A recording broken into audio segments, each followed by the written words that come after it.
Welcome back, America. I'm Hugh Hewitt, joined by David M. Drucker. That's his music. He is, of course, chief political correspondent for the Dispatch. David, the Epstein vote was overwhelming today. The Senate's going to pass it. I don't expect anything new about the president to come out of this. I expect a lot of people to get dirtied up, though, and it's unfortunate. We don't normally do this. We don't normally release grand jury files and investigative materials that don't lead to criminal charges. It makes me feel icky, even though Epstein's a horrible human being. What do you think? Well, I just think that this Hugh took on a life of its own, right? I mean, everywhere I would go, people who don't pay that close attention to politics, or at least not as close attention as you and I do, would ask me about this, right? In ways that they didn't ask me about other issues, right? They weren't asking about inflation, or they weren't asking about, some foreign policy, something or other. They were all curious about this. And, you know, I agree with you in that, there's something clearly problematic about releasing investigatory information that could smear people when the Justice Department or the authorities, any of the authorities that we bring up, aren't pursuing criminal charges or everything having to do with that.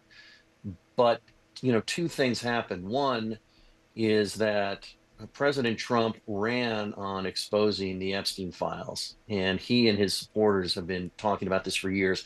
Not Republicans on Capitol Hill, but a lot of the grassroots energy behind him. This is something that they have wanted, and this is something that he fed into. And Democrats were strategic for a change. They're not always this strategic. And they picked up on it and used it against the president and used it against congressional Republicans. And the reason the president backtracked, and you don't often see him backtrack, is because this had gotten away from him politically. People were tuning into this topic. And this was the surest way to solve a political problem and clear this off of the ledger so that you could move on and talk about things that matter a whole heck of a lot more from a political standpoint, but also just, running the country. Now, I think the shelf life of this will be less than a week. I really do think Larry Summers is a casualty. There might be some other collateral damage from people who exchanged emails unrelated to Epstein's perfidy, but nevertheless with Epstein that tarnished their reputation. And the allegation will be, you shouldn't have done that because he was a convicted pedophile. And they'll say, I didn't know that. And they'll be right, but it won't matter. But I don't see it lasting much longer than a week, not in this news cycle. How long do you think it lasts as a matter of interest, Well, David Drucker? yeah, I am now hesitant to say it's going to go away. When you and I first started talking about this in the summer, I dismissed it the way I dismiss all conspiracy theories. I don't think there's any there. I think you've got a few, fringe people talking about it, and nobody cares. And what I learned was, one, a lot of people, whether they cared or not, they were interested in it the way they're interested in a car crash. Number two, this thing had a huge shelf life. And so, sure, we finally have this vote, and then we're going to get a whole lot more information. And I just am not prepared to predict that this thing's going away anytime soon. Or maybe it will. And when you look at polling, voters are still mostly interested in what the government's doing to bring down costs and solve the affordability problem. That is a huge problem in the eyes of voters, and it's what they're most interested in. But I'm just no longer prepared to say that this thing's going away. I didn't think there was much to it, and I was wrong. All right, David, I want you to make a note under the day where I bring up the AI bubble to you. I'm persuaded there's an AI bubble based on the work of people like David Bahnsen and others, and that bubble will blow up and will cost a lot of people a lot of money, and then there'll be some winners. It might have collateral damage on other assets class. Markets going down into the close, and it's been down most of the last 2 weeks because of this. My question, does anyone get blamed in politics for an AI bubble that's unrelated to anything they did? Because Trump's got nothing to do with investment in AI. He might like it, but he's got nothing to do with it. Yeah, look, anything that affects the economy adversely, presidents usually get blamed. Anything that goes right with an economy, presidents usually get credited. Maybe they had something to do with it, maybe they didn't. voters don't seem to care. I mean, I think the number one thing for the president to try and get in front of in any way he can is the issue of prices and affordability in all aspects of life, because that's how people are looking at it. They're not just looking at it like they did last year and during the Biden administration as an issue of groceries or gas prices or things like that. They're just feeling stretched every way, everywhere they look. But when things go wrong, they tend to blame whoever is in charge. The one, danger the president may face that maybe other presidents wouldn't, although I think they would anyway, is that one of the reasons that they voted for him to put him back into a second term, even after everything they saw from him that they might have had doubts about, is they thought, well, this guy knows the business, he knows the economy, things are going to be all right in that regard if he's in office, even if I have to put up with other stuff. So I'm not here suggesting it would be his fault. I don't have any reason to believe it would be. But I know that presidents always get blamed when things go wrong when you're looking at the economy, almost always, unless it happens at the very, very beginning of their first term and they feel like it's a hangover from the previous administration. Do you share my worry that there is a bubble? It is named AI, and it could be like the dot-com bubble or the housing subprime mortgage loan. Not as bad as 2008, but somewhere between the dot-com bubble and the subprime housing crisis. Do you worry about that? Well, I mean, I worry I worry in this respect, right? The business cycle is not dead, and we always have recessions. And now, as everybody can see from the color of my hair, I have lived long enough to have been through quite a few of these. And I have seen, as Greenspan once said, an overexuberance of investment in a particular sector go bust, and for the economy to have to absorb that. And, not only are we dealing with this rush into AI investment, we're dealing with what that means for power generation and electricity rates and an infrastructure and an economy that's not necessarily yet prepared for what to do with all of this. So sure, I mean, I do worry about this, but the country has weathered these before. I just, I'm optimistic in that I assume the country will weather it again.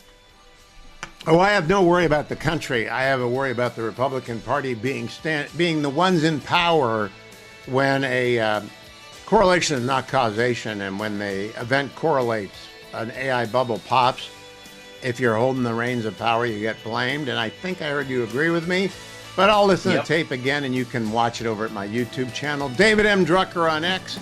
My YouTube. Welcome back, America. I'm Hugh Hewitt. Byron York is the chief political correspondent for the Washington Examiner, Fox News contributor as well. Byron, the Epstein vote is behind us in the House. It'll be behind us soon in the Senate. What do you expect from this, if anything? I expect very little except collateral damage to some people who might not even deserve it. Not a lot. I mean, it was such a weird thing if you watched. They had 2 hours of debate of Republicans and Democrats yelling at each other, and then they all voted the same way. It was you don't really see debates like that very much before a virtually unanimous vote. There's a lot of speculation about what it will actually mean in terms of what documents the Justice Department might produce, and whether the Justice Department might say, as Justice Departments have always done, oh, we can't give you that, it's an ongoing investigation. I don't know. But we do know that we have a ton of stuff about Jeffrey Epstein that's in the public eye already. Most recently, last week, we get the 23,000 documents that were released by the House Oversight Committee, Republicans on the House Oversight Committee, who had gotten them from the Epstein estate. And so we have all sorts of there have been all sorts of legal proceedings. People have sued each other all over the place in the Epstein story, and we have records of that. We have flight logs. We have all sorts of personal records from him. We have lots of information, and none of it has provided Democrats that holy grail that they can use against Donald Trump, but that obviously hasn't stopped them from trying. They're never going to stop looking. They can't stop looking. They're going to go on forever. So I'll talk to Andy McCarthy about it a little bit later. Let me talk to you about immunizing the president and the Republican Party, if it's possible, against an AI bubble. I am persuaded that we have an AI bubble going on, but I'm not an investment advisor. I don't give investment advice. I just look at the numbers and say That reminds me of 2007-8 and subprime mortgages. That reminds me of the dot-com bubble. That reminds me of 1987. And it's going to hurt if I'm right, and a lot of smart people think I'm right. Is there any way to avoid getting blamed if there is an AI bubble and it deflates on Donald Trump's watch? Not that I can think of. I mean, obviously, if the president were warning about this, if the president were started talking like you just did, then I'm not sure what effect that would have on the market. I mean, it would be bad. Comes out and says something like this, then that would be really seen as meddling in the market and having this effect. So, in other words, if he just lets things run their course, there is a bubble, the bubble bursts, there's a crash, he gets blamed for it. I mean, that's just the way it is. I mean, obviously, George W. Bush got blamed in 2008 when you had the whole subprime mortgage thing, and I just don't see how Trump would not get blamed for that. I agree. So here's the $64,000 question to date myself. If that is in fact the consequence, and we agree that it would be the consequence of a bubble bursting, are there people in a position to burst the bubble at the time of their choosing? We know that George Soros made a run on the British pound once, but I don't know if an AI bubble, it's so giant. I mean, it's such an enormous amount of money that's going into data centers and into AI and to ChatGPT and OpenAI that I don't know that anyone can impact it. But is there anyone out there that can pull those levers to make that happen? I really don't know. You mean like in the Soros sense to do it, to time it for their own benefit and while everybody else suffers? Is that... To time it to screw Trump. Because if it could be done, there are sufficiently Trump deranged people that they would do it no matter the losses to other people. But I don't know that it can be done. Do you think the bubble's going to last, just on its own, is going to last for more than 3 years? Oh, I don't think it is. I think it's... Okay, then it's going to get Trump. Right? Yeah, but I think they can affect the timing of it. And I think that if they can affect the timing of it, they would time it for it to be September, October of next year. If it happens now, it will damage Trump, but not as much as it would if it happens next fall. Well, I mean, obviously, with what was called the Great Recession, I guess at the time, at the end of the Bush administration. Remember, it happens during the campaign. Yes. And John McCain is out campaigning, and in the world's most hopeless campaign, actually. Yep. The incumbent Republican president was polling in the mid-20s when this happened. And so McCain, and he comes back. McCain leaves the campaign trail to come back to Washington as a senator and do like nothing. They sat around the table at the White House and talked about it, but actually nothing happened. And Congress, it was back when $1 trillion was a lot of money, came up with a rescue plan that was almost $1 trillion, which they passed in about 10 minutes, start to finish. But there really wasn't anything that could be done to avoid political blame for what was happening. And so my worry is that there is a bubble and that it can be popped by a bunch of people, but that's a premise without evidence. I don't know markets well enough. I'll have to find some people who do.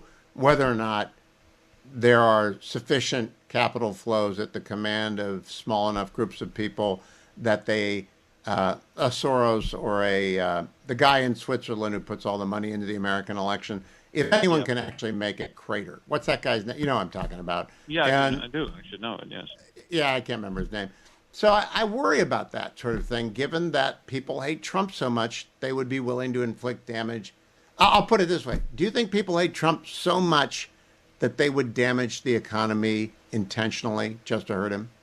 Well, I think they're damaging our political culture as it is right now.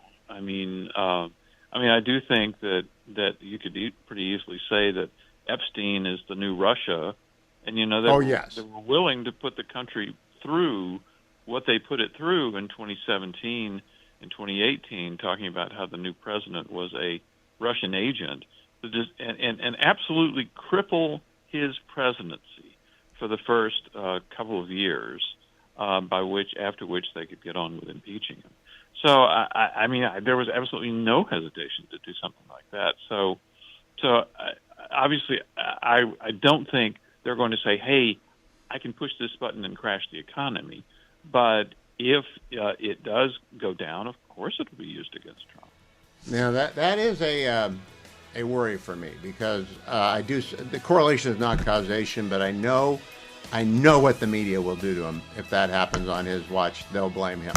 Byron York, always a pleasure.